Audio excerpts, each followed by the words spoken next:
Now, your First Alert weather with meteorologist Emily Acton. We have a first alert issued for Saturday. We're tracking a strong cold front that's going to be moving through.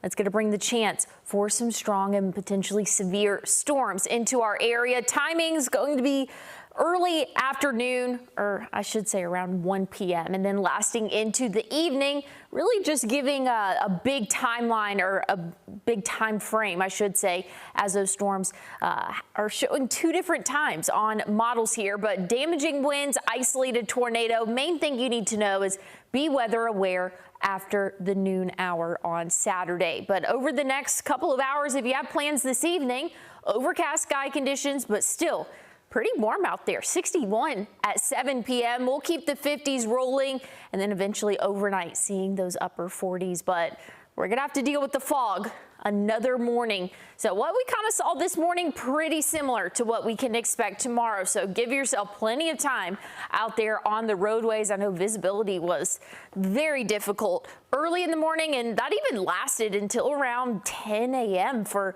some spots. And that's what we can expect to see tomorrow as well. Should be clearing out around 11 a.m. and then better conditions for us. But here's a look at those shower chances as we move into Saturday. So mainly staying to our north all day Friday, a good portion of our Saturday. But once we get into the afternoon and evening, that's when we can start to see a few of these showers and thunderstorms moving through the area. And again, some of them could be on the stronger side. I'll have another look at the timing of these showers, and I'll have a look at your 7-day temperatures coming up.